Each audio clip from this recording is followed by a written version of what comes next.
Hi. Hi. Long time no see. Yeah.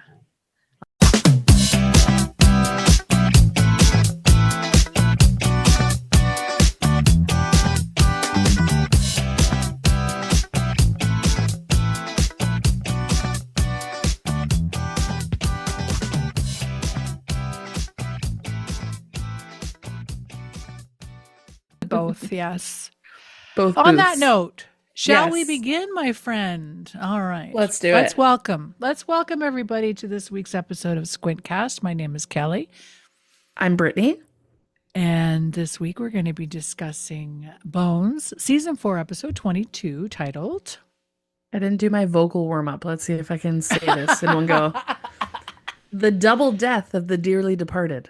Ooh. We love an alliteration, don't we? I do anyway. I do. It's very nice. All right. Now, nobody's heard our private chat right before this. So we'll just say, I love this episode. I can't wait to talk about it. But first, let's get down to what's really important, rivalry update. We're going to check on our rivals at Boneheads.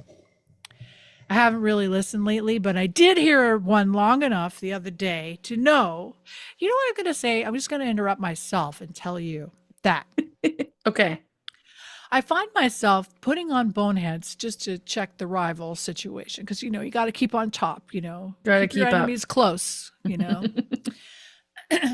First of all, Emily Deschanel had the gall of the gumption, the audacity to say back at the lab in her podcast this week, which I was very unhappy about. I'll say that first of all. It's not officially copyrighted, but No, did but we say it may have here to work on first. that regardless. Yeah, like we're the only people who's ever said that. It's hilarious. Ever. I don't know if anyone has a song like we do. Fair. But I find myself listening to Boneheads for a couple minutes, and then I realize I want to hear our own episode of the same one because they're on season 1. So I'm going back and I'm re-listening to a lot of our old episodes. Oh, I love that. And because of that, something about the person who wrote or directed, we'll talk about it. Wrote it. This episode is interesting. It ties into that, but also The man with the bone. Yes. The French director that they had on the show died. Joanneau, what was his name? He had that funny name. Remember, we couldn't say it. I'll show you. Stand I feel by. like there's a lot that I can't say. No, but this guy, if I look up Boneheads, they did a post about him. Boneheads pod. Here he is. Our friend Jano Swark.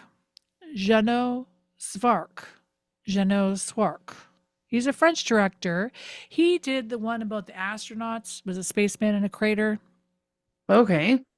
And he did another one where it was like an interesting perception, like of a Frenchman's perception of an American situation. I found it like very interesting. Like the way he directed was definitely from the French perspective, I felt. Yeah.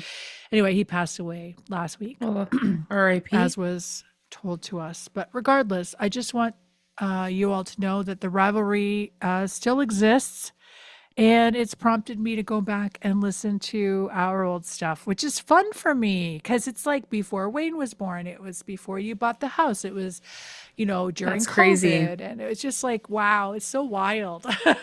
our little updates before Yes. my son wouldn't go to bed at 9:00. Oh, Brittany, you're obsessed with this. I think you need to, like, Just honestly, let it go.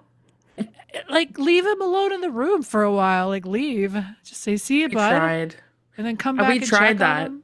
So Yeah. I left the room tonight, Yeah. and then I went downstairs and I closed the gate. And then I just heard him going, "Mommy, Mommy." And then it got quiet, and I thought he walked back to his room. So I checked in his room like a couple minutes later. I was like, sweet, he went back to sleep.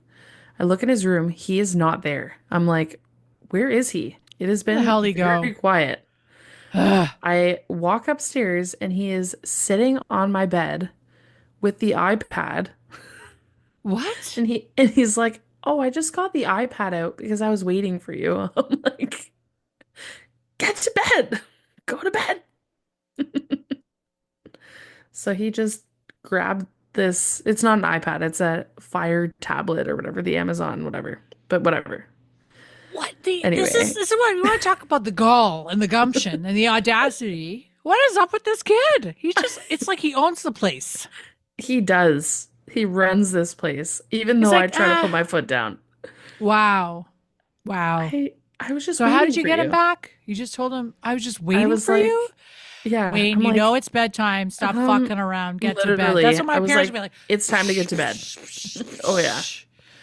I was like, How do no, people put it not down. hit their children anymore? Jesus. Yeah, this whole gentle Although I parenting have thing to is say, no. Wayne doesn't challenging. deserve to be hit for that. I think it's funny. No, he doesn't. It was funny. He's very If he funny. wakes up in the middle of the night tonight, I'm gonna lose my mind. But otherwise, if he sleeps through the night, then all good. Well, what did he do at 1 a.m? What did he do? What was the problem? He just woke me up at 1 a.m. last night and was like, "Can you come and sit in the chair?" No. Did you say no? I was like, sh I said sure because I was like, we need to just go to bed. But I should have said no. And then it would not be a re although he has been sleeping through the night lately. This was a Okay. one-off.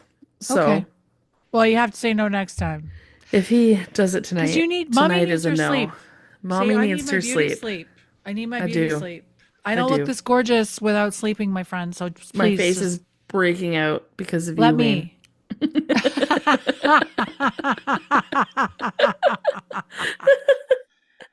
Oh Oh, boy. wow. Okay, do you want me to tell you Okay. about the director and the writer?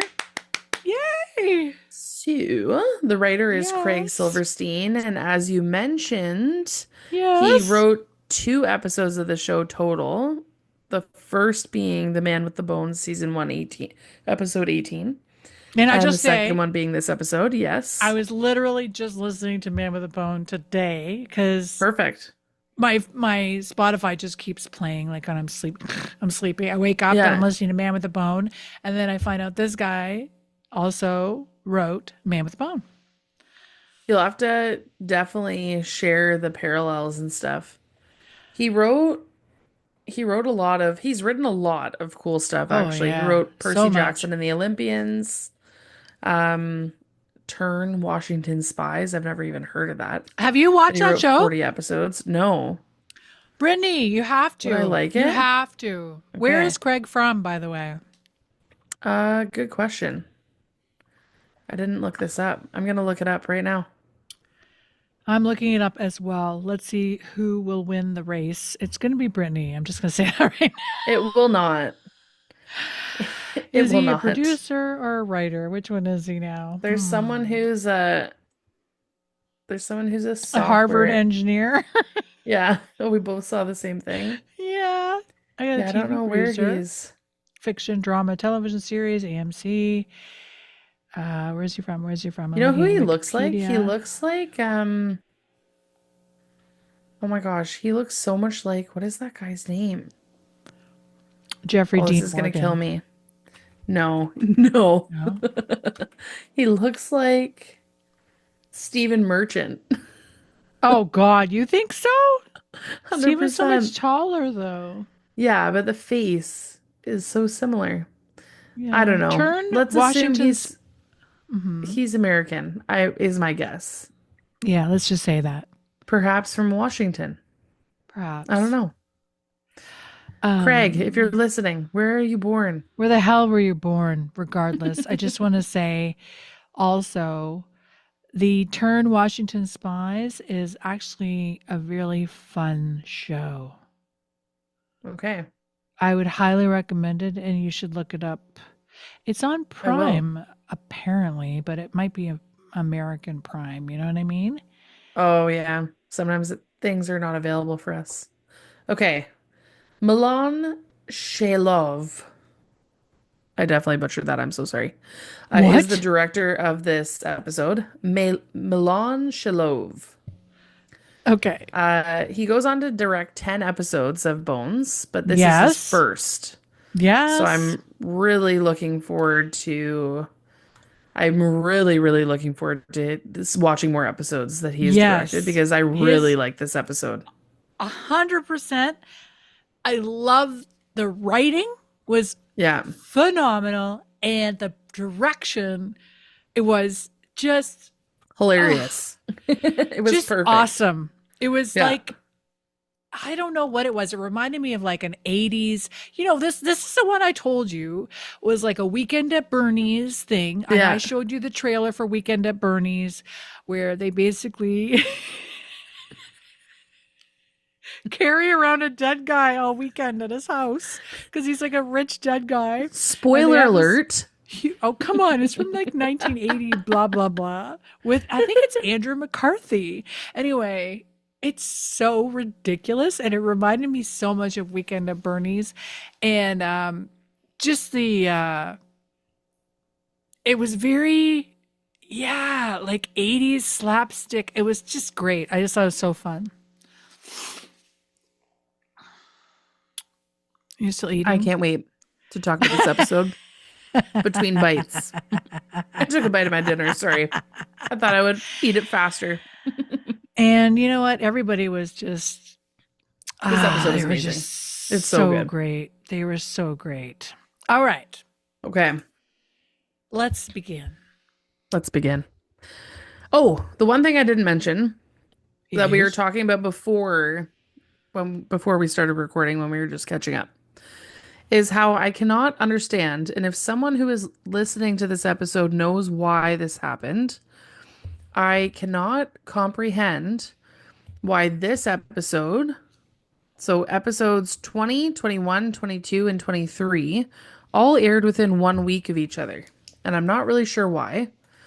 It seems like things were back on track after episode 23, but Yeah. episode 20 aired on the 15th of April, 21 the 16th of April, 22 the 20th of April, and then the 23rd of April for episode 23. So for some reason, within a week, we got 4 episodes. If you know why, please let me know. It I is can't think of why that would be very odd. because it's in April, right? Yeah, in April, it must have So been it's amazing because these are some of the best season 4 episodes, 100%. but very odd. Anyway, okay, now shall we begin? Yes, you shall. Okay, so Booth, Brennan, Cam, and Hodgins are on the way to a funeral. I don't know where Sweets is. Poor Sweets is excluded a lot in this episode. He must have driven himself. Anyways, so they're talking about some guy who was only 50 years old who passed away from cardiac failure. And Brennan doesn't believe in funerals. She thinks it's stupid. She also doesn't even know who this person is. She thinks that maybe it's this like blonde hair, blue eyed guy. They're like, no, he's bald. He has glasses. None of your descriptors actually apply. Then Hodgins, apparently he ran some sort of pool, and Hodgins So owed him fantasy $20. football. Fantasy football pool, which requires betting. And we are aware that Booth is a gambling addict. Oh my God, Brittany. Are we on the same wavelength? Dawn on me. No, I didn't even think of this. Yes, immediately. I was like, what is happening? Season Booth 4 is participating. gambling. We have to have a little thing Part of I our have to go timeline. through. Yeah. Okay. So apparently Booth was part of this fantasy football league, as was Hodgins. Hodgins owed the deceased $20, Hank. And apparently Hank owed Booth $20. So I don't know. The way that it's brought up kind of makes it seem like Hodgins realized he owes him $20, and then Booth is like, I want $20. By the way, he owed me $20. Oh, How am you I going to think collect that's this? really? That's the way That's so funny. that's Yeah, how I but thought about it. the best part is, well, never mind the fact that Brennan's pretending not to know what a funeral is, first of all. Oh my Second, God. apparently this guy Hank, everybody was like buddy buddy with him. And I'm trying not to jump ahead because it's so clever what they're doing here. Anyway, regardless, then we find out that this guy Hank helped Cam out with a parenting dilemma that she's having with Michelle, Yes. who who shall not be named, has not been mentioned. But apparently it's only been 1 month between that episode and this No, episode. we're going to talk about that when it comes up. Makes no sense. We're going to talk about it when it comes up. Okay. Anyway, Sorry. I was making note of, listen, I'm just still crazy that Cam has this kid. And I don't understand, like, did her father have no other family? Like, honestly, there's no one. No one. I think they were going to ship her off somewhere, right? To some family in Yeah. Idaho or Iowa or something. But then she was like, no, I will take her. I don't know how this works. Anyway, she's my kind of girl. Apparently, Michelle started smoking. I love her. She's great. Oops. Well, we're going to talk about that I more was later. smoking by then. I was 16, smoking away, no problem. My oldest niece is 14, turning 15 this year. These issues. Imagine Listen. that I find out that she starts smoking, I would like lose it. I'd be like, what are you doing? Greg had one of his cousins from Slovenia visit like many years ago when the kids were younger.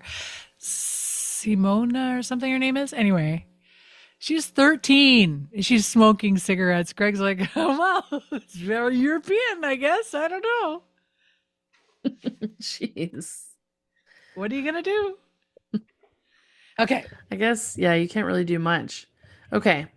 Where are we? So, Tell me everything. Cam, Hodgins, Booth, Brennan, they all arrive at the funeral. They're meeting up with Angela's there. I guess she got there by herself as well. They were introduced to a whole bunch of characters. They sort of start getting introduced to us. Brennan, she says, I recognize a lot of the people here. And Angela goes, well, honey, they're all from work. Anyway, it's just, listen, this makes me laugh so much because at first I was like, does she have like a disorder where she doesn't understand, like, if something's out of context, she doesn't get that she works with them. Anyway, but then I thought it was funny because I think the writer was having fun. I think the writer was having a good time. Oh, for sure. Because he was trying to because obviously the audience has never met any of these people. We don't know who Hank is. We haven't met, X, Y, and Z. We don't know these people. Yeah. So I love that the writer is like making Brennan. We're in her shoes, basically. We're She's like, in our I shoes. don't know them either, Brennan. It's okay. These fine. people are new to me as well. Anyway, I just thought it was very clever. I thought it was so clever. 100%. It's pointed out, I think it's, I feel like this is like a Clue situation. Like it was the butler in the dining room with the candlestick 100%. kind of thing. Yes. And I think it feels very Knives Out. Have you seen that movie? That's exactly what I said. I said Knives Out. That's the Knives Out vibe. Yeah. It's awesome. I just love love it. I love it. So Hodges love points that. out, what do you love? Sorry, go on. No, go on. I'll move along here and then we'll keep talking. But Hodges points out Hank's assistant, Amy. There's Hank's brother Barney, who happens to also be an author, and he enthusiastically introduces himself to Brennan. And he's a huge fan of hers. And then we're pointed out Hank's mother, who's very rich, apparently. And then this is my favorite part. Wow, I have a lot of favorite parts. Okay, let's be honest. But Sweets is here, and he starts offering psychiatric help if they're all like going through grief or whatever. And Booth's like, yeah, no, that's why we drink, Sweets. Like, that's why we like booze at funerals, because we don't have to talk about it. Oh boy. Okay. What else? Then they start going up to the body, right? Yeah, And they start paying their respects. So they go up to the body, and the first person we one see by go up to one. the body is Hodgins. Yep. And Hodgins does the right thing and puts a $5 bill in Hank's pocket. $20. He owes him 20. Oh, sorry. But isn't it a five? I don't know if is it? I think it's You just a put it, five. bring it up on your phone because I can't get it on my phone. Okay, tell me who I else was there and I'm gonna find this. Everybody goes up to the body saying they're giving their respects. Hodgins is supposed to give him 20 because he owes him 20, right? And plus, remember everybody, I'm going to remind everybody again that Hodgins is a billionaire, okay? True. And then Booth goes up behind Hodgins and he takes the $20. Which I It's totally so expected. it's so funny. It's so If they stupid. hadn't, that would have been such a missed opportunity if that did not happen. Oh, it's the details are fantastic. Everything gets the thing I like about this writer and director is that they close every loop. Everything they Hmm. mention from the top is closed. That's what I love. There's no open ends. There's no bullshit where you have to go, what happened here, what happened there. Everything gets addressed. That's what makes it so nice and tight. So there seems to be also a certain dynamic between Amy, the assistant, and another woman who I'm assuming is his wife. It's this blonde woman sitting in the front Yeah. row. And Brennan goes up to the body, finally. Took her a while. And she first adjusts oh yeah, for sure. Booth has to like tell her to give her instructions on how to pay her respects. I can't believe Brennan's pretending not to know what to do. She's like the queen of funerals. Anyway, she goes over to the body and she's kind of manhandling the body. Like she catches this rose and then she notices something. She starts unbuttoning the dead guy's shirt. She starts sort of looking around and stuff and she notices a bunch of stuff. And then Booth comes up to her and he's like, "What are you doing? What are you doing with the body? Why are you touching it? Why you look like a weirdo?" And she's like, he didn't die of a heart attack. He was murdered. Dun, dun, dun. It's a $20 bill. Thank you. My It favorite is part, definitely a $20 bill. I'm going to say my favorite part is next. They're in the garden. Booth brings Brennan a drink. And he's like, "Drink this." And she's like, "No, we have to stay clear-headed."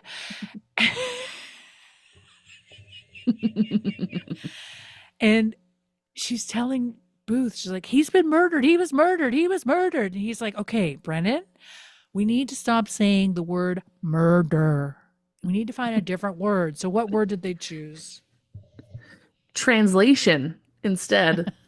And then they're like, "He's been translated." I'm like, not any better. See, another thread that goes through the whole episode. Yes. They never drop it. It's never No, dropped. I it's love perfect. I love it. it. It is amazing. If there's evidence of foul translation. But And no, can I just say, I'll let you talk. I promise. No, I go. just love this episode. It's so funny. Brennan's like, Booth's like, "I can't believe you touched his body." And she's like, "I touch dead bodies all the time." But Booth, the way he's acting is like, he's just like acting so flustered with he's her. like a toddler. He is like a toddler. He reminds me, okay, this is what I want to tell you what he reminds me of, okay? He reminds me, have you ever seen this dog video where this is from years ago and the family, like Greg and the kids and I always quote it, but it's this dog that looks like he's moving his lips and his owner is teasing him because he has bacon. He's like, "You want some bacon?" He goes, "What kind of bacon?" He's like, "The maple kind." He goes, "The maple kind?" And he's talking like this. And then he says he gave the No. bacon to the cat. And then he goes, "Oh!" Like the way he reacts. Is I Booth? have to, I'm gonna find this video and I'm gonna show it to you. You're gonna laugh your fucking ass off. Find it. Because Please. the dog is so amazing and it's just perfectly edited. And the way the dog moves his lips, looks like he's talking. It just cracks me up. Anyway, we always say I love the it. maple kind. The maple kind. We always say that. Is it the same dog as the cheese tax? No, totally Cheese different. tax. Look, maple kind dog, ultimate dog tease. Okay, you know what? We're gonna do this. I'm sorry, I know it's late, but I don't care. Do it. We're gonna do it. It's a minute long. Are you ready? Food. I just couldn't stop thinking about it. Yeah. So, yeah. So, I went to the fridge and I opened up the meat drawer. You know what the meat drawer is, right? Yeah. What was in there? Well, I'll tell you what was in there. You know that bacon that's like maple? It's got maple flavor. The maple kind, yeah. Yeah, so Yeah. I took that out and I thought, Yeah. I know who would like that. Me. So I ate it. Oh, no. You kidding me? Nope. Not kidding. I also noticed there was some beef in there. Yeah, steak, juicy. Well, I ate that too. But I went back to the fridge just a few minutes ago, and I put something together really special. You're going to love this one. I took some chicken. Yeah. I put some cheese on it, and I covered it with what? Covered it with cat treats. Yeah. Then guess what? What? I gave it to the cat.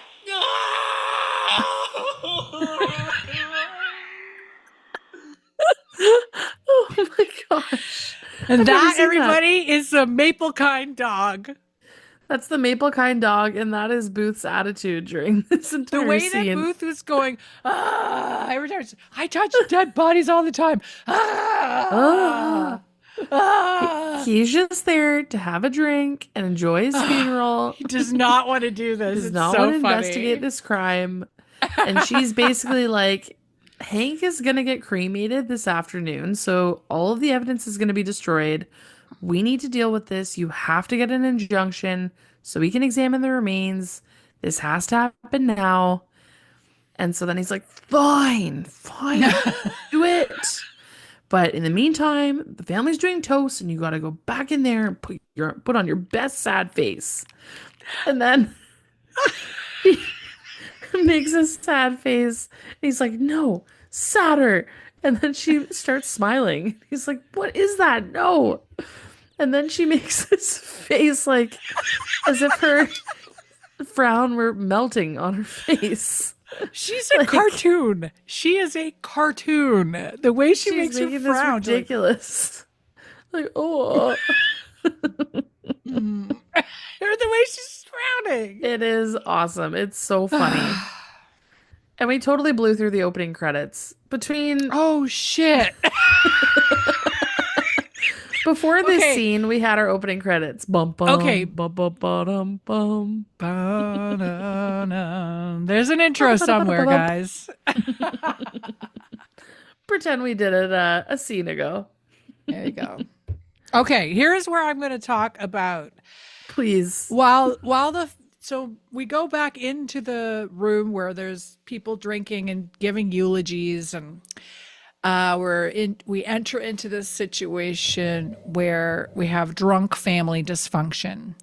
It starts with the wife, where she's going on about how much she loved her husband. She made him tea every morning and blah, blah, blah. And then Cam is at the back of the room, starts whispering to Hodgins about Michelle smoking. She's like so worried. She's like, Hank told me to ground her, but I feel like it's too soon. She's only lived with me for 1 month. So then when I hear this, that Michelle's only lived with Cam for 1 month, I went back. Okay. Michelle moved in with Cam 5 episodes ago. Jeez. And if they're solving that many murders in 1 month, there's a problem. It's been like 1 year, if that's the case. It's so crazy. Jeez. Don't you guys agree? Like, I don't know. Whatever. Applause. Good. Applause. Good job. Applause. Good Applause. job. Good deduction. Anyway, I just thought it was weird that it's only been a month and they've solved all these murders. Anyway, so the wife's That is giving her weird. speech and the assistant's making faces while she's giving the speech. And the wife seeks solace in the funeral director's arms. And then this other dude from the Jeffersonian, who I've never met before, another person we've never met. I guess I'm as bad as Brennan. I wrote in my notes. It's such a clever joke. Anyway, so he starts eulogizing our friend Hank as well. Then Booth goes into the viewing room where the casket is, and Brennan is there poking around. And Booth tells her that he couldn't get the injunction. And he's humming and hawing, like why he couldn't get the injunction. And she's like, what the hell? We have to do this now, blah, blah, blah. And then he finally coughs up that the judge basically has no respect for her. He thinks that she's some kind of pulpy murder detective writer. And he doesn't want to give her the injunction. Brennan is so pissed. And she's like still feeling her on the body. And she's like, oh, guard the door, guard the door. And then Cam bursts into the room. She's like, guard the door from what? Thank God Cam introduced herself into this situation. Why did they not get her before? And like They should have Booth is gotten there, her. He's trying to grab Brennan and pull her away from the body, and she's slapping his hand away. And Cam walks in, she's like, "What's going on? What is going on here?" But like, why was Cam not involved from the beginning? Is she not? Is she not a coroner? Is that's not her job? It doesn't matter, Brittany. Come on, I'm not going to argue with the flow of this episode. It's perfect. Fair. Okay, well, for some reason, rather than showing her on the body, Brennan decides to show a picture on the back porch to Cam of Hank's body. Well, they come clean, right? They tell her with his shirt. Yeah, his shirt is up. Yes, and she's just like, "What is happening here?" Anyway, at first she's like, what is happening here? Why did you do this? And then she sees the picture and is like, oh, that's interesting. I'm going to help you because, there shouldn't be this bruising. Hank was definitely murdered because that bruise would have been sustained after the coroner had looked at the body, they think. Yeah. So this bruising would have happened during the embalming process. Correct. So they got to talk to the funeral director. The funeral director / undertaker. Yes, exactly. Undertaker / boy toy. Well, we don't know that right away because Brennan and Booth are looking around for the funeral director / undertaker. Brennan's snooping around and she opens up a door, and sure enough, Hank's wife is in a closet with the funeral director, making out, getting all hot and bothered, like, oh, they're basically having sex. Brennan says hello, and the wife's like, leave me alone, get out of here. So Brennan leaves, and she goes over to Booth, and she goes, Booth. She says, Hank's wife and the funeral director are doing this, and she's making like these dolphin swimming motions with her hands, slapping her hands together, like a dolphin, or like a seal, like a seal. Yeah, exactly. Yes, and he's like, "What are you talking about? What's wrong?" And she goes, "They're having sex, basically." And he goes, and then he says, "That's not how you symbolize that. You're supposed to go like this." Pounding his hand into his, like, it was so funny. Brennan is an incredible foil. This whole episode, it's so funny. Anyway, the widow leaves the closet, interrupts their discussion about how to properly indicate people having sex with your hands, and the funeral director follows her, and she doesn't give a shit that they know that, she's cheating on Hank with this guy. Yeah. Brennan wants this funeral director / undertaker to explain why there are bruises on the body, and he gets all up in arms about her touching the body, and then Booth flashes his badge, the FBI badge. Yeah. And this is another clever writing joke where the guy goes, FBI, like he's like, what's going on? And I think it's so funny because we always ask, like, why is this an FBI case? And I just that I feel like it's another sort of clever thing the writer has done to point out, like, Yeah, this is not an FBI case. This wouldn't basically. normally be. Yeah, the writing But- is really good. I'm also going to say, I'll let you continue, but he explains with the bruising away. And Booth tries to talk Brennan out of it, but she's very adamant that Hank was translated for sure. Yeah. But without an injunction, there is nothing that they can legally do. So what do they do? Yes. Well, Hodgins decides to give a speech in the family room to all of the people that are there. This house is massive. It is huge. I don't know This where is anything is. Palatial. Like, it is absolutely outrageous. Truly. Anyway, so truly. So Hodgins is giving a beautiful speech and it's going really well until suddenly he looks at the window and he sees Booth and Brennan carrying Hank through the garden, trying to get Okay. him, I guess, to the car. So funny. They're dropping him. Oh It my is not God. going well. Then at one point they try to put his arms over their shoulders and then they're just kind of like dragging him along. God. Anyway, obviously he can't focus through this. And then he doesn't want anyone to look out the window, so then he just smashes his glass down on the ground and very passionately talks about how, where are you, Hank? And it's not fair and we don't love enough. And he just is making up all these words and getting totally sidetracked. And then he sees them make a way through the side window. And then he's like, okay, thank you. And he just walks away.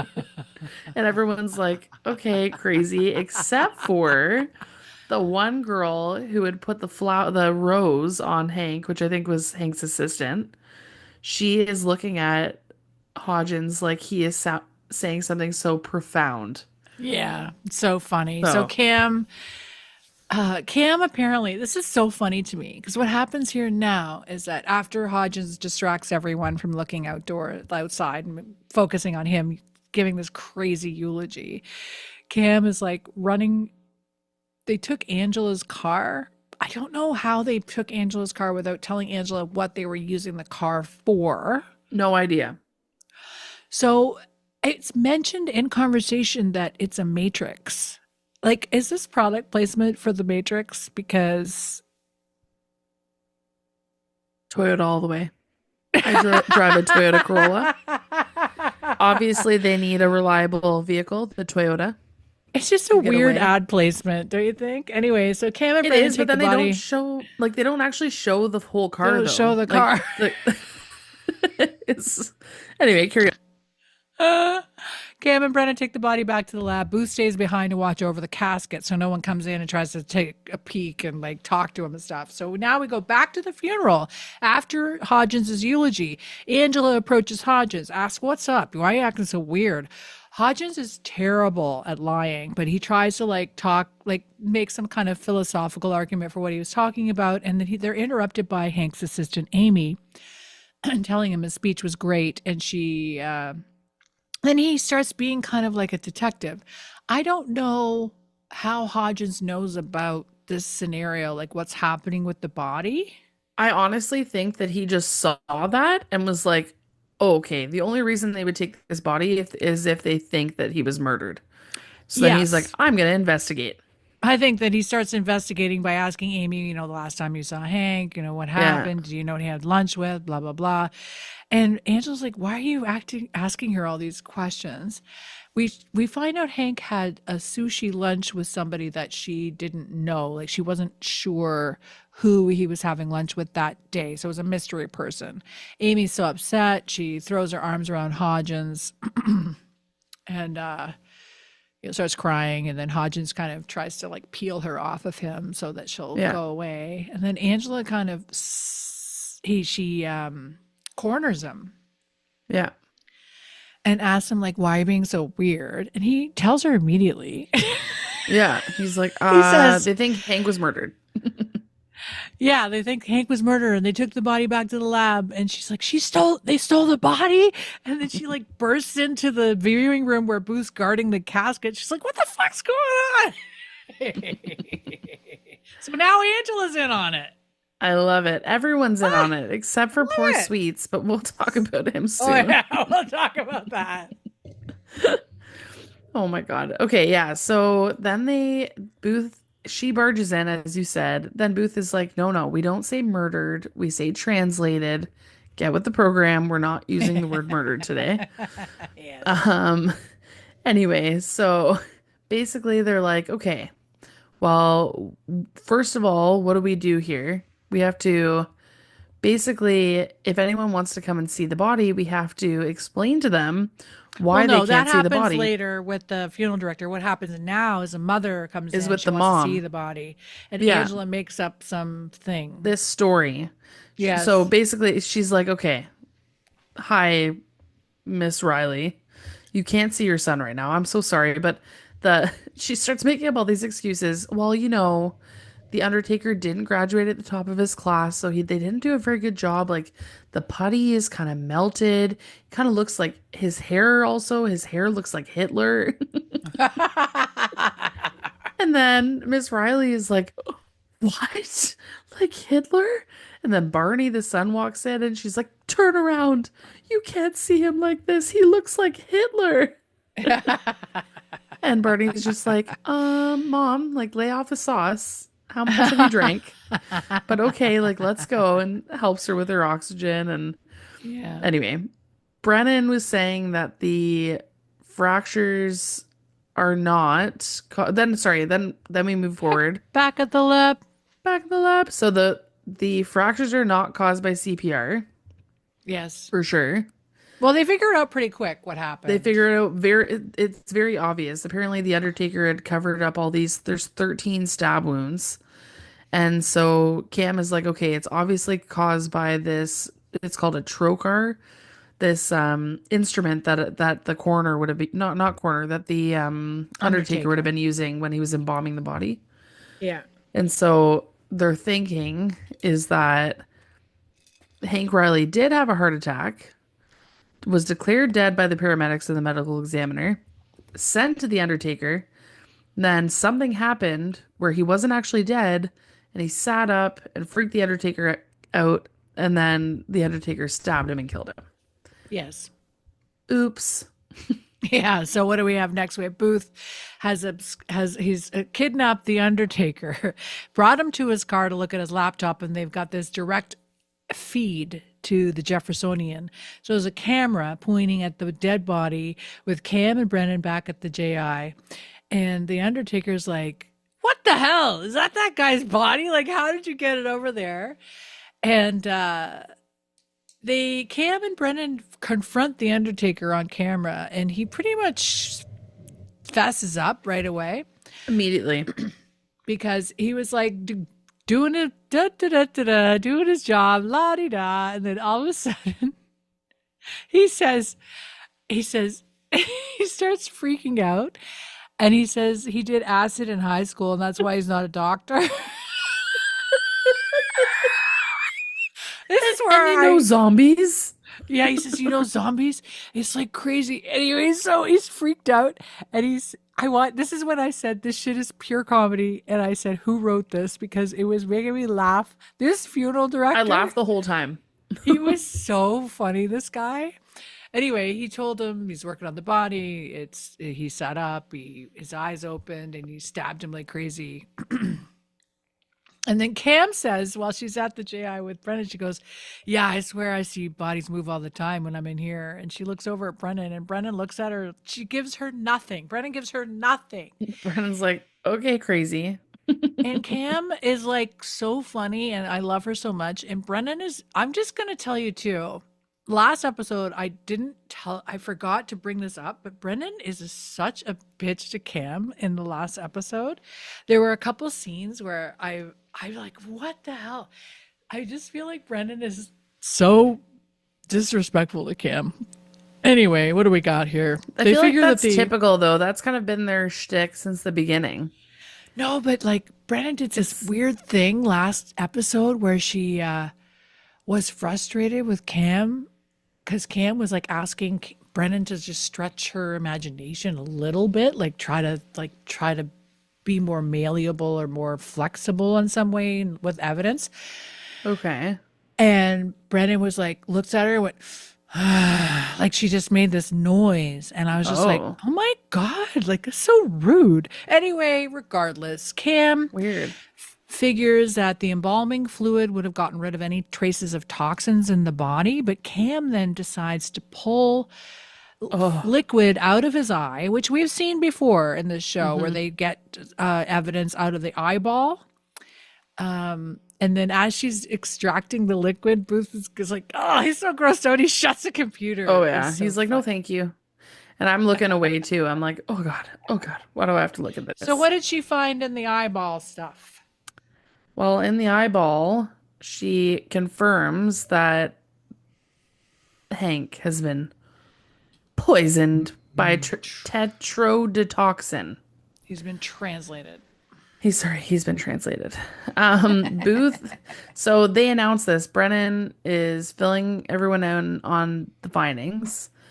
Booth is there. Hodgins is there. Angela's there. And so she's saying, okay, he was murdered by tetrodotoxin. Someone poisoned him.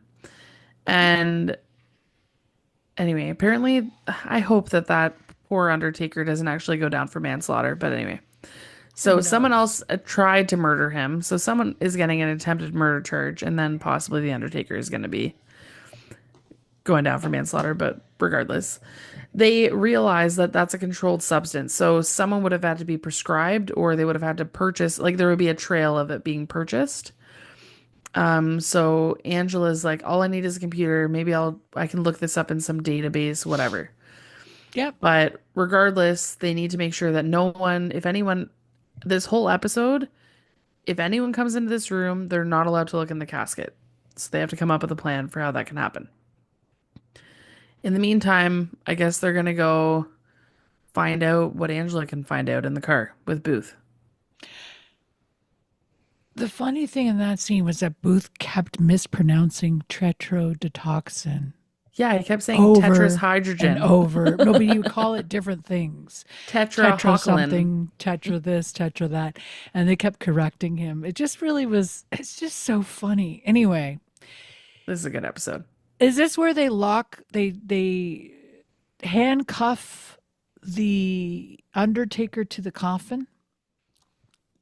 Yes. And they say, don't let anyone look inside the casket. Do you Don't understand? anyone look in here. And then they're like, what do I tell people if they want to see it? So Brennan says, oh, just tell them basically that the body's leaking. And is Is that that yeah, here? no, that is It's okay, soon. let me read. Anyway, It's it doesn't soon. matter. If it's not now, It's I think soon. it is I here. apologize. It's all good, guys. We'll figure it out. We'll get so there. Angela's in the car with Booth on the computer, and she asked Booth if she can get rid of some of her parking tickets while she's there. It's in 2 scenes. Carry on. Yeah. And I just thought about Angela driving, and I couldn't imagine it. Could you? No, she seems like she takes public transit. She seems or walks. She She would walks be a lot. too unfocused see her on to a be able to sit in a bicycle. car. Yeah. I could see her on a bicycle with a big basket in front. Yeah. Kind of. You know what I mean? She's Yeah. too dippy, I think. Anyway, she finds out that 3 milligrams of tetrodotoxin was delivered to the Jeffersonian for a Dr. Jonah Ameo in Caribbean Studies. And he is the guy who was doing the eulogy earlier that we'd never met before. So Yeah. quickly after that, Booth and Brennan try to catch up to Dr. Ameo before he leaves the funeral or the wake. And we find out from Booth that the department was going to be shut down. And they think this is like a motive for murder, so he could keep his department going or something. Yeah. Ameo doesn't understand why he's being interrogated. And Especially at his Booth's like, best friend's funeral. Yeah, Booth's like, I'm with the FBI, man. I do it all the time. And then, It's just my job. Whatever. while they're talking to him, sorry, Sweet saunters over to them like he's at a party. He's like got a drink in his hand. He's like, "Hey guys, what you doing? Where you been all this time? I'm looking for you." Poor Sweets. This funeral is like so weird. Like, there's not that many people there, and But the I house just- feels full. But it Even though feels it's like huge. people everywhere all the time. I should really watch it again just to look at the extras, I think. Anyway, Booth is so annoyed that Sweets is here. His face is just like, ugh, don't bother us right now. And especially And after then- the last episode. That's so sad. So awful. And then Sweets offers his own, like he says, oh, Dr. Amayo's like awesome. Like he would have had the neurotoxin because he's in Caribbean studies. He does like voodoo research and all this stuff. And he's really awesome at it. Anyway, he's talking about the zombie situation with voodoo and what's the other religion? I can't remember. It's called something. Santeria. Santeria. Apologies. That's it. Then they're just being weird. And Dr. Amayo's like, you guys really need to work on your small talk. And then he leaves. And then Fair. Hodgins walks up to them and he says, Fugu. And Sweets thinks he's saying, fuck you. Like, what does he think he's saying to him? I don't know. He's like, And that's this- not very nice. And Sweets walks away. He's so insulted. He takes it personally. And then what does Hodgins talk about? Then Hodgins talks about how he's king of the funeral because Hank Riley had sushi for lunch at a place called Sushi Momo. And there's a Japanese delicacy known as fugu. And that fugu could be what poisoned him because fugu has tetrodotoxin in it. Yep. But made with Sushi Momo pufferfish. sounds like a legitimate sushi restaurant. You would hope that Yes. he's not being served something that could potentially kill him, but that's just me. So I think now they do serve it in sushi places. I think you have to sign a waiver before they give it to you. probably. Yeah. Yeah, that seems fair. This might kill you. Here you go. Enjoy. So this is when Booth and Brennan talk to Franklin, our undertaker, and they handcuff him to the casket and say, if anyone comes in here, come up with an excuse. And this is when, as Kelly already said, you just have to, Brennan says, you just have to say, we're encountering fluid seepage at the moment and the body is not available for viewing. And he he's like, says, I would never "What?" say that. And Booth is like, it's perfect. It's so disgusting. No one's gonna come near the body. So perfect. Anyway, Cam calls and is like, hi, I need someone to come and transport my friend. And Brennan is like, what friend? what friend? And then she Cam's says, like, obviously Hank. Give me a I was break. being oblique. I was being oblique. She does say that. then." Oh, okay. Yeah. Right after we get back from sushi and then hangs up. Cam is like, What the you're going for fuck? sushi? And I'm stuck like- here with this dead body. She's like, What? you made me rush. You're like telling me to hurry up, rush, and now you're gonna go have fucking sushi. Like, what the hell? I love it. And they go and rather than like they go to this sushi restaurant and they like corner someone behind the restaurant. Yeah, it's her restaurant. She very- says she owns the place, right? Yeah, but it's just very odd. Like they don't go through the front door. No. It's just like in the back. And they're talking to the lady who owns the restaurant. She's like, we definitely don't serve fugu. yeah. Absolutely not. Did someone die that ate at my restaurant? Because obviously I'm concerned about that.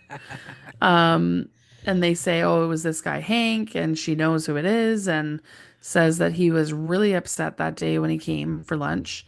He was having a conversation with a girl with a haircut like Cleopatra. And that was her main identifying feature for this lady, Apparently, apparently. And then I'm thinking to Mary, myself, I'm that's- like, that's Who- pretty. who Good. looked like Cleopatra? Yeah, Like, trying to exactly. We think. haven't met her Like, yet, I guess. Have we met her? I don't Yeah, think so. exactly. That's so funny. And then Okay, poor here's Sweets the- comes by. Please tell me more. Listen, this is so funny to me. Oh my god, I'm so heartbroken for Sweets this whole time.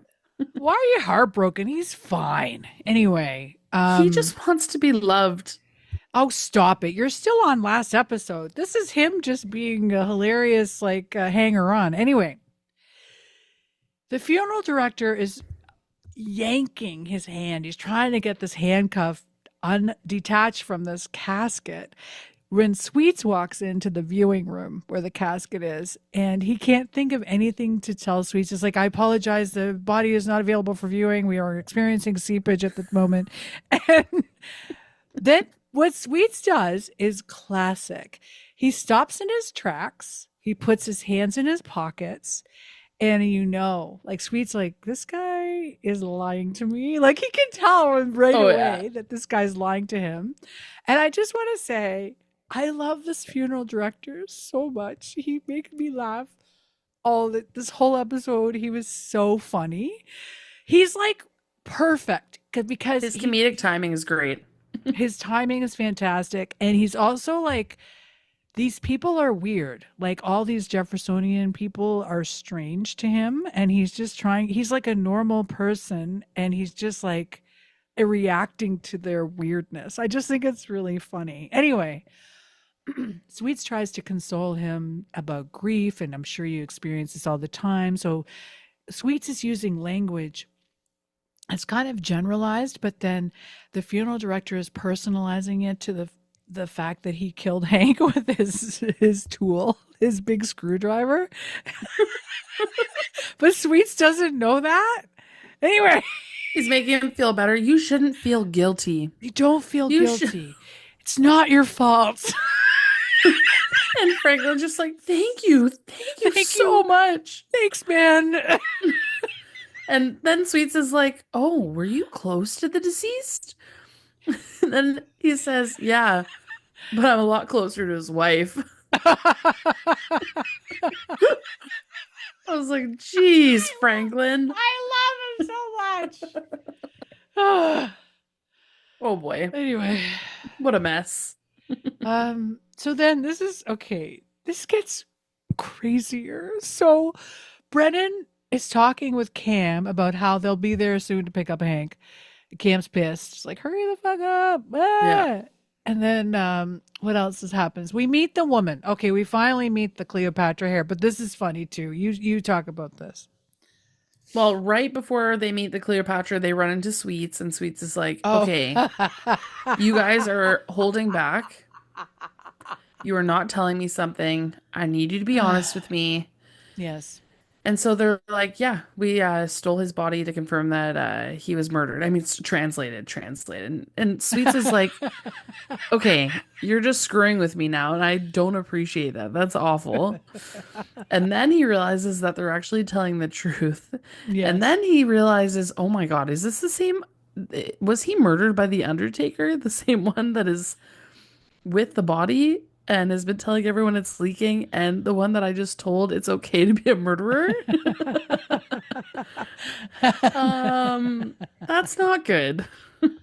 And so they ask Sweets to go help Cam bring the body back to the lab, so that basically they want to bring the body back to make sure that no one knows what's up.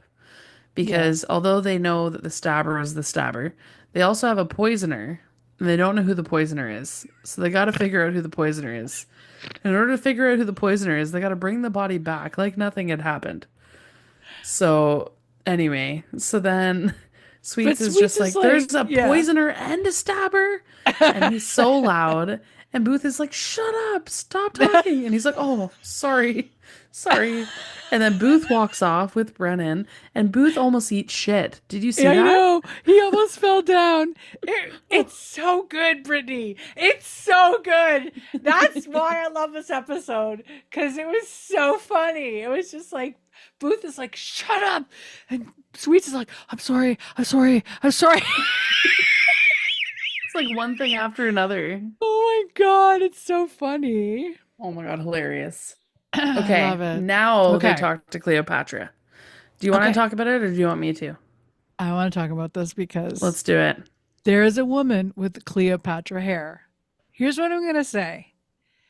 She is a beautiful African-American woman with a wig on. That's Cleopatra style with the bangs, like Pulp Fiction girl there, Uma Thurman. They are lucky she didn't change her fucking wig from the time she had lunch with Hank to the time of this funeral, because African-American women, they're like chameleons. They can change their hair any day. Like, it's amazing what they can do. So, I did not think about that. That's a very good point.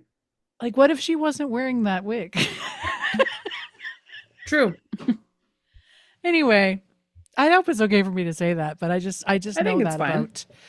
about their unique hair. So Booth sees her through a window into the kitchen, and he's standing there with Brennan, and he looks at Brennan and he goes, "I need you to go away now." And Brennan goes, "Why?" He goes, "I feel that I'm far more charming when you're not around." I can be devastatingly charming. I can be so charming when you're not around. And Brennan like just goes, "Okay." Like it's like normal for her to just, because he gets nervous, I guess, when Brennan's around. He can't be weird. Like, he can't be all like smooth. So Booth goes into the kitchen and approaches this woman with the Cleopatra hair. And she's pouring herself a drink. And he's very sheepish. And he says to her, "We haven't really met. I don't know a lot of people here." And it's very like sweet and disarming in a weird way. I don't know if it would work on me. I'd look at him and I would probably start laughing if somebody said that to me. I feel like at first I didn't think it was going to work. I was like, what? Anyway, she introduces herself as Erin Miller. She's the family's estate lawyer, and he is flirting with her so hard. He's like, Oh, yeah. so hard flirting with her. Anyway, what happens next? Well, then we find out, well, she basically won't tell him anything. Just says, "Yeah, we got into an argument about professional things as the estate lawyer, so I can't really talk about it, sorry." Yeah. But hubba. Anyway, Yeah. so then Back at Sweets the and lab. Cam are back at the lab with Hodgins, and Sweets is just amazed that this guy he's really dead. Oh, wow, he's really dead. And they're kind of commenting on Cam's ability to position this body in a way that makes him look like he's smiling a little too hard. Anyway, she's like, "I'm a pathologist, not an undertaker, so shut the fuck up." Anyway, so apparently Hodgins is saying that based on what he saw, that the sushi lunch did not poison him. It would have had to come from his morning tea. So that would be the best time to deliver the poison. So they're going to give that information out. But while they're having this conversation, though, they're loading this guy's body up onto a gurney. And it's so, it's not smooth at all. No. They drop his glasses, don't even realize that they drop his glasses. And they cart this body away. And I'm just thinking to myself, how is no one asking what is happening? Like, there must be no one at the Jeffersonian, I guess, because everyone's at the funeral. So maybe that's their saving grace. But like, where's the security guard? I guess they're just so used to them carting bodies around, maybe. I don't know. Maybe it's it's just one of normal. those things. But I love the glasses thing because they load the body. His glasses weren't on his face at all when they were examining him. But as they're wheeling the gurney away, the director directs his camera down to the floor and hangs glasses on the floor. So it's just like this, like, again, every loose beautiful. end is just perfectly tied. It's just beautiful. Anyway, so It's so what good. do we got? So then They we have the go back weirdest to the scene funeral. ever. And I'm just going to say right now, this is crazy. This funeral is insane to me. I don't know what's happening. I've never It is been wild. to a funeral like this. Me neither. What kind of funeral is this? I don't know.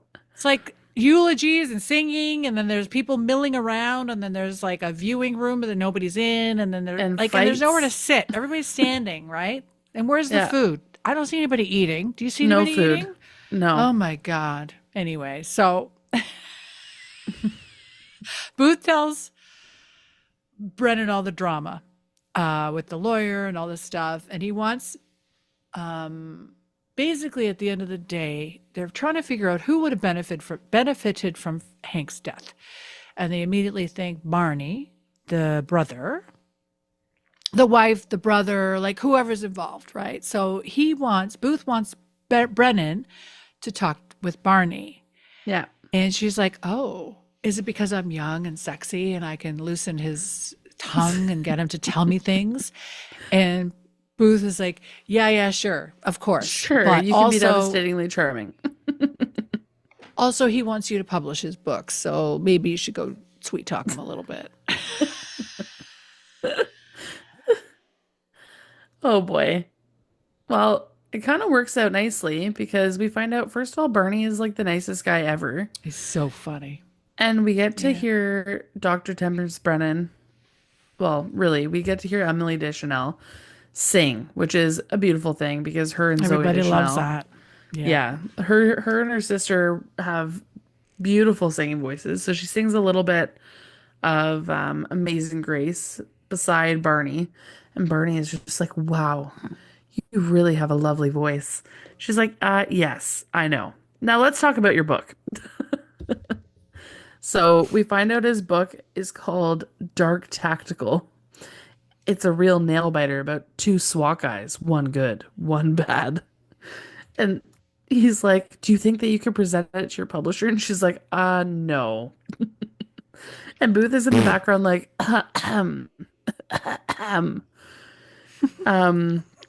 Anyway, we come to the conclusion that basically we find out that he had no idea that he was coming into any sort of money because of how him and Hank were stepbrothers. So apparently with Hank alive, 90% of the estate was going to go to Hank and Helen, and his mother couldn't do anything about it. But now that Hank is dead, it'll go 50% to Helen and 50% to him. So he's like, oh my God, I could publish my own book. Thanks, Temperance. And I'm just like, yeah, this guy didn't do it. No. Not a chance. This is a delightful episode. Anyway, next we have Amy and the wife who start arguing in front of everybody. And Brennan is with Booth again and asks what's going on. And Booth goes, oh, don't worry, it's just normal funeral stuff. And Mrs. Hank, I called her Mrs. Hank, she starts accusing Amy of having an affair with her husband, and Hodgins is here using the argument as a distraction so that Cam and Sweets can slip by and put the body back into the casket. Yeah. Then Sweets and Cam are sneaking through the window. I guess they opened the window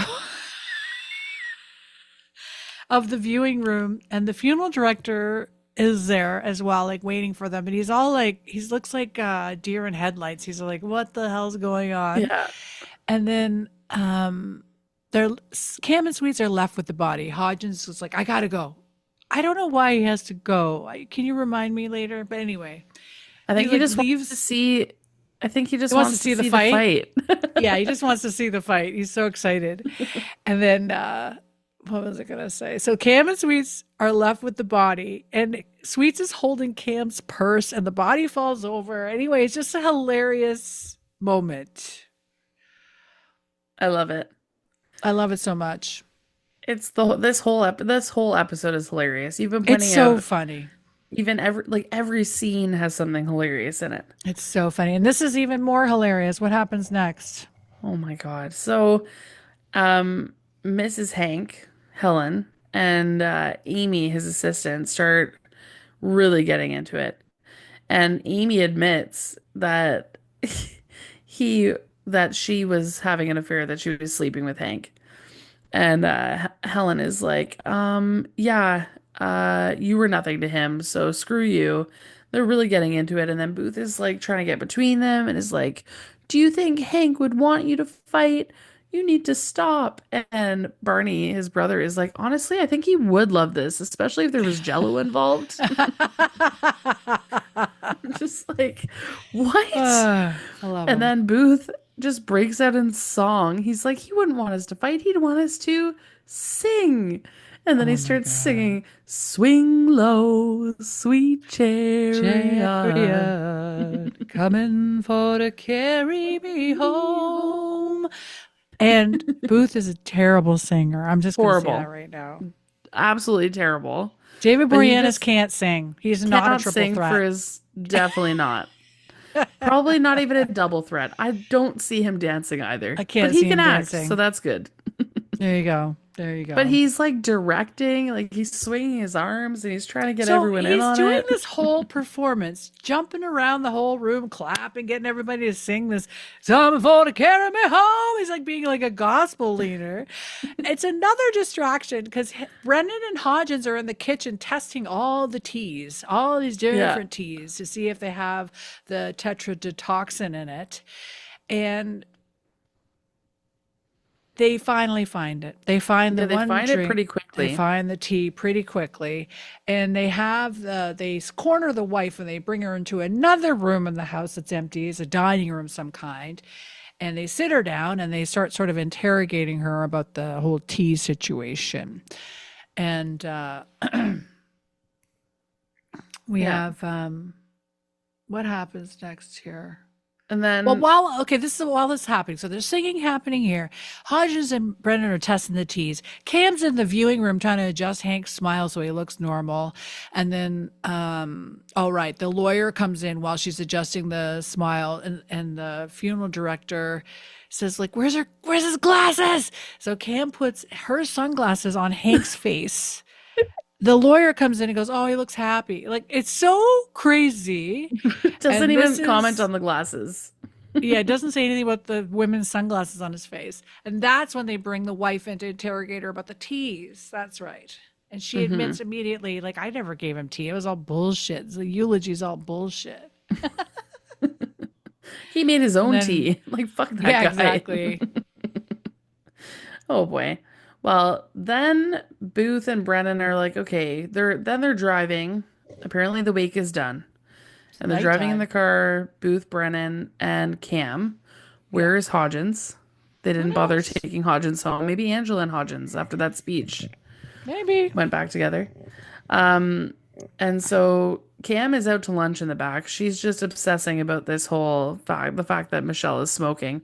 And then Brennan points out that Cam smokes. And then Booth is like, maybe you need to quit smoking if you want Michelle to quit smoking. And No, she's Brennan like, doesn't know she smokes. what? Brennan's like, you don't smoke. What are you Oh, talking Booth. about? Sorry, you're right. You're right. It's Booth that points it out. And Brennan Yeah. is like, what? You smoke? I forgot.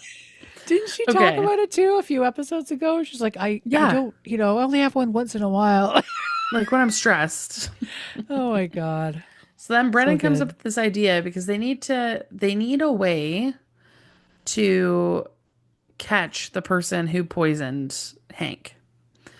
But the only way to do that is for them to not know that they're being caught. So Brennan comes up with this idea that she can somehow serve the tea. If she can somehow serve the tea to this person, then they will obviously show themselves because they won't want to drink the poison tea.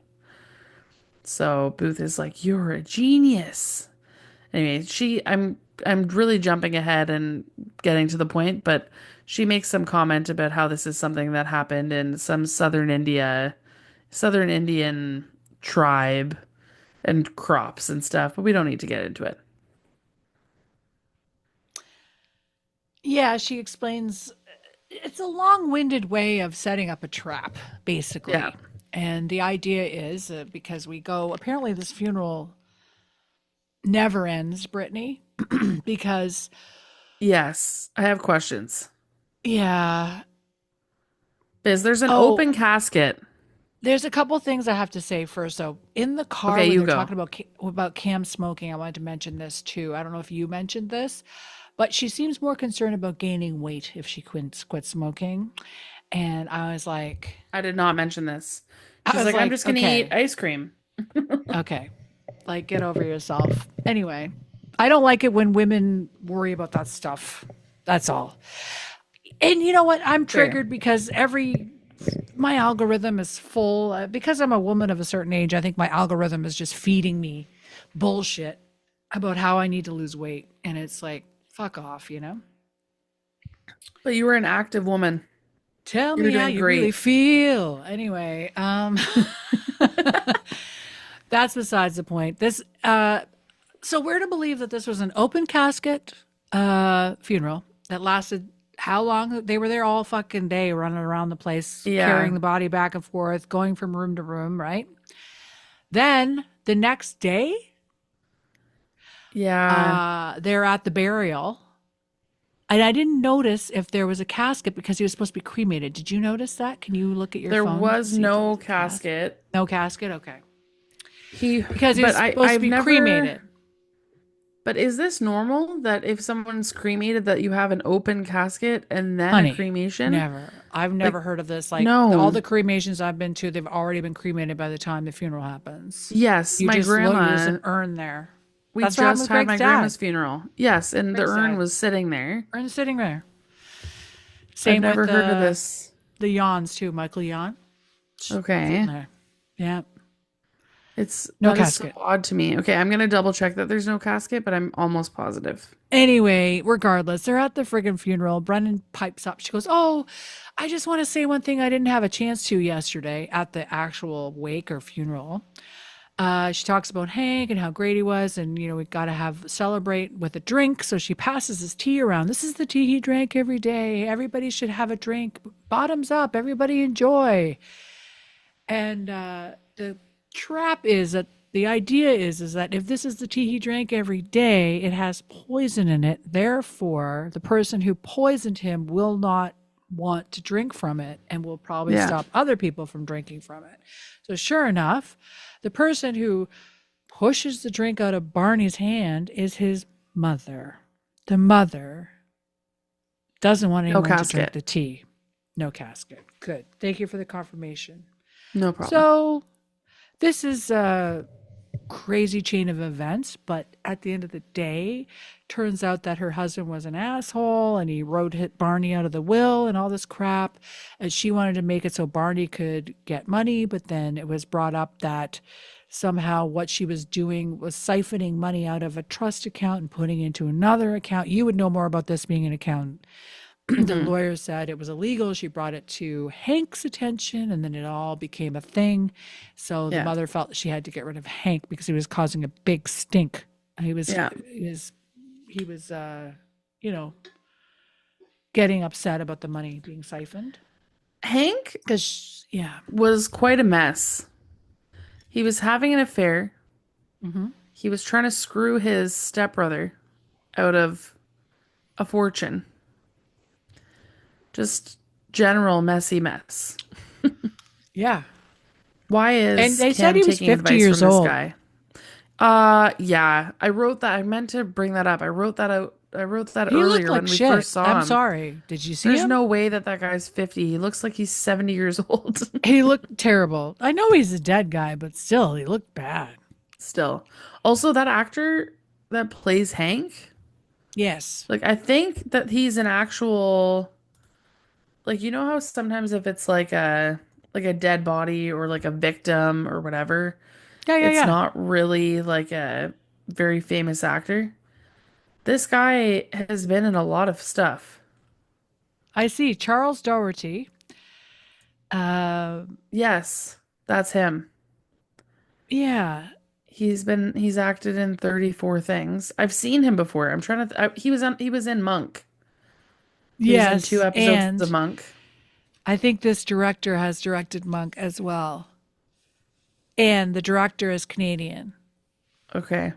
He's like an Eastern European Canadian, yeah. It looks like he's always like a paid extra. Okay. Like he was an older man in Montage, man on phone, older man, choir director. So it looks like he doesn't. I see that. Like he's not like a main character, but I've definitely, like, when I saw his face, I was like, I recognize this guy. I love it. Anyway, thank you, Charles. Good job, Charles. Then we get to our last scene, which is so sweet. Yeah. I love this. I love this scene. Do you want to talk about it, or do you want me to? First of all, it's weird because the last scene, they show basically at the funeral, the old lady says, do your worst. What's the worst that can happen, right? Because she's going to get Yeah. arrested for murdering Hank. So next it says 5 days later on the screen. Yeah. And we're looking down and it's her tombstone. She died. And what? Yes. We're led to believe this happened 5 days later, but the Okay. grass is perfectly manicured around this gravesite. Not the grass. It's the fact that she died and they got her in the ground and they did everything and he's the only one standing there and it's crazy. It's a whole This is thing. the fastest funeral. Like compared to Hank's funeral, this is like so fast. Well, everyone disowned her after they found out that she murdered her son. Well, I don't know. So we have Barney. He's standing at his mother's tombstone and I'm sorry, but these people were really rich, and I don't know why this little tiny little plaque isn't. Normally, rich people have like massive, Like huge, ostentatious. huge plots, big gravestones, or they have like mausoleums or something like that. Anyway, Booth and Brennan are with Barney for some reason, talking about the case and just chatting. Barney is like beside himself. Apparently he says that she used her heart medication to poison Hank, and because she used all her heart medication on Hank and she ran out, she died of a heart attack. The ultimate piece of comedy right at the end. I tell you, another loose end tied up. Like, it's so funny. Yeah, Anyway, it's so well Booth written. and Booth's like, come on, Brendan, we got to go. Like, they had to leave him there. It's like, we're going to leave him here. So they start walking away. And then Booth, as they're walking together, he asks Brennan, when I die, because I will die, when I die before you. And she goes, yeah, you're going to die for sure. You're totally going to die. And he's like, yes, I know I'm going to die. But can I please ask you to promise me that you will come visit me and talk to me? And she's like, why would I do that? You're like, Dad, you're not there, blah, blah, blah. And he's like, just promise me. And she goes, okay, I guess I'll do it. And he's like, why did you say yes? And so she tells him, well, I think that if I came to visit you after you died, it's like you were still here and you were like, I could see myself through your eyes and I could feel better about myself. And I'd feel like it would give me some peace of mind. It would make me feel good. And Booth says, oh, that's like the nicest thing anyone's ever said to me. And then it starts raining. He puts his arm around her. He opens up an umbrella. They walk towards the car, just chit-chatting. And he asks her to wait for a few hours after he dies, just to make sure he's dead. And she's like, no, I'll probably put it in the fridge because you'll start smelling. And anyway, it's really funny.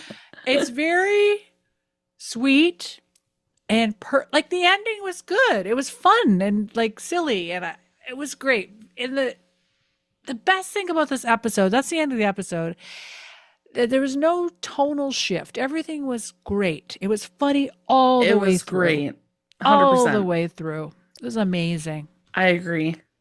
1000% agree. It was awesome. It was so good. I loved it. The writing was fantastic. The directing was awesome. I'm so excited that we get to at least see the director again. I think we see the writer I think this is it. No? He did 2 episodes? I forget 2 episodes. Yeah, he did The Man with the Bone in this one. So, sayonara, my friend. You were great. And yeah, we probably enjoyed a lot of his writing already. Yeah. Well, I want to go back now and did you notice anything similar between the other one that he wrote? Listen, Man with the Bone was funny as hell. We had that weird medical examiner that was coming on to Brennan. He was like a real creepazoid. Remember that guy? Oh, yeah. He was so creepy.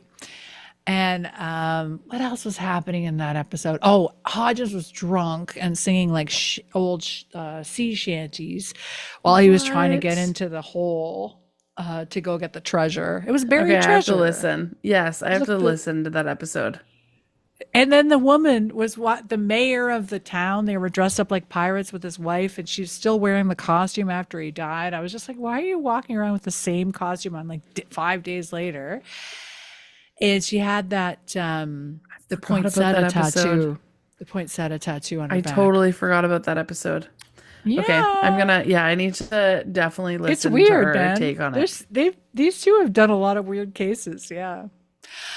Okay, Who's your king? Who's your king? Who's your king? I'm trying to decide because I don't know if my king is okay. If my king is for the actor that played the character, it might be Hank Okay. because they put that guy through That's a good hell. one. That's a good one. They dragged his body. They like, how did he not laugh at all the whole time? Who's to say? For the if we're focusing on the actor, then I would say it would be Hank. But if we're focusing on the actual character itself, Yeah. I don't know. I feel like maybe Brennan. Okay. She was good. Brennan, You gotta because pick she's the one. one who discovered that it was supposed to be a murder to begin with. And she was hilarious and followed through, and it was wonderful. Okay, how about you? But who's your king? You haven't picked one. You said two. Well, Maybe decide am I allowed? Do I have to pick do I have to choose it based on the actor You or the pick whatever. character? There's no rules. Maybe rules. Hank. I'm picking All right. Hank. Hank. Not as a person though, just for the actor because Hank was a garbage Hank was a person. dick. Yeah. But as the Charles Doherty did a great job for sure. Yes. Okay, who's your king? Yes. Franklin, all day. Fair. The He was Undertaker hilarious. was so hilarious. He was. I'd like to know. Let's see what else has he been in. Let's find I out. looked that up. He actually Calvin he's, Hugh. Calvin Hugh. He's an so executive funny. producer on Bob's Burgers. Oh, okay. But otherwise sense. he's like acted in a bunch of stuff, but it doesn't seem like he's been Wow. like a huge character on much. But No, he's done tons of producing. For sure. He's a working actor, that's for sure. Wow. Great.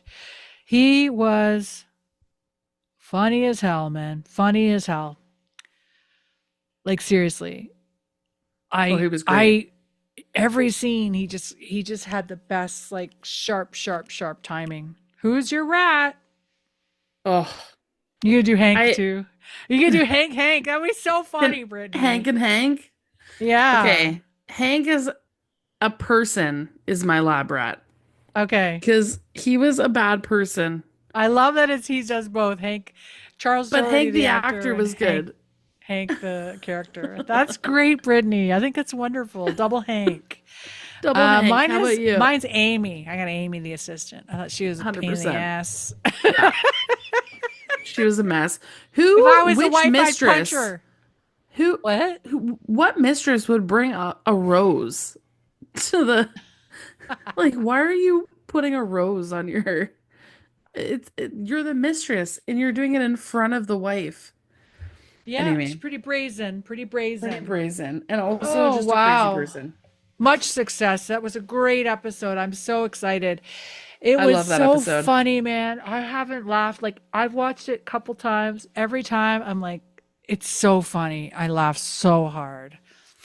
And I was checked a just couple looking. times to see if we were recording, and I'm very happy we are. Okay, good. I was just Sometimes looking what else this I worry. actress has been in. Oh, Amy? Yeah, she hasn't actually been in that much stuff, but she looks so familiar. She looks very familiar, doesn't she? She Yeah. looks, she looks Mandy Siegfried. She hasn't really been in Grey's that much stuff. Anatomy. Jesus, Murphy. But just like one episode. Oh, I thought she was in more than that. Okay. Oh, Who knows? Maybe she like got married and had a kid, and women who 3. have children aren't allowed to have careers. So, fair. Yeah. hey, man, one episode. Not bad. I Oh, like she does that. theater. Okay. I would love a career That's like why. that, where I do like one episode of a show every year, and then you just sit back. Be great. Yeah, that would be great. It would allow you to like do other things, like you could do one episode of something and then do something else that you really want. You know what I mean? Like it would just be a good, what's the word? You know what I'm talking about. I feel like, yeah, just to be able to like choose your own schedule. Yeah. I only want to do one episode of this, one episode of that. It looks like she has been in a ton of Broadway and off-Broadway productions. There you go. So that's That takes probably up what your she's been time. doing. That's for sure. That's a huge time. I feel like that's a huge time commitment compared to Massive. Because it's not just like the shows. You have to do months of rehearsal, months Yeah. and months of this, months of that. Like it's just like, and then who knows, depending on the show, if you're singing, if you're dancing, there's like, oh my God, you got to learn accents. It's crazy, man. Yeah. Well, Yeah. I On loved that it. note, Thank you for chatting with was me awesome. about this episode. And yes, I want to thank everyone who listened to us laugh our asses off at this episode. And I hope you laughed too. We have a couple of action items, mostly why were these episodes all aired so close together? Okay. So weird. And has anyone seen Weekend at Bernie's? Okay, anyway. That's my homework here because I've I'm seen gonna the trailer try- now, but I haven't actually watched the movie. Yeah. I'm going to try to cut together a scene from Weekend at Bernie's with them carrying around Hank's body and just do them like side by each. And I'm going to try to do that because I think it'd be really funny to do like a It's split probably screen. inspired. 100%. Are you kidding me? I wonder if Hank, no, he wouldn't have been. Wouldn't it be funny if that guy, Charles Doherty, was in like a movie like that? Weekend at Weekend Bernie's? at Bernie's or something? Yeah, I just think about those kinds of tie-ins sometimes. that would be great. I also I want love to it. know if this Milan Chelov, the director, or no, the writer, it's the writer we have to find out if he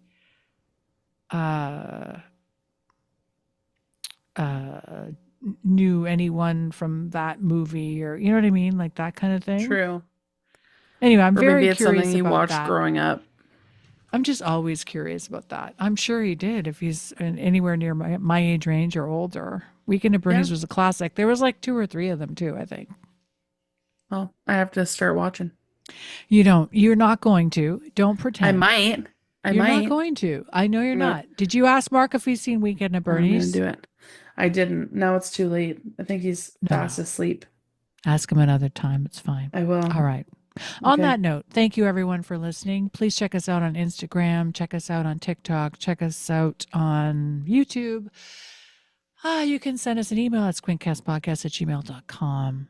You can check us out individually on the grams, on our socials. All that's in the show notes if you want to check it out. And yeah, so glad you're joining us. We're so glad we got to watch this episode. It was awesome. And thank you for listening to this episode of Squintcast. Squintcast. Nailed it.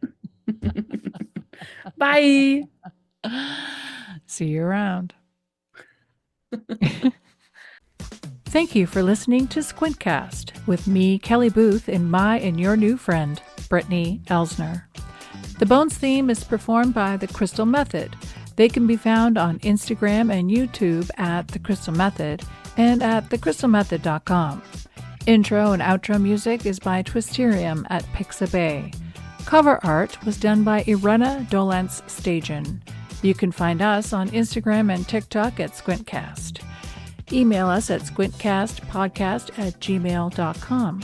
You can find me at fab_empire_ on Instagram and TikTok. Brittany is at Brittany81523 on Instagram. See you next time.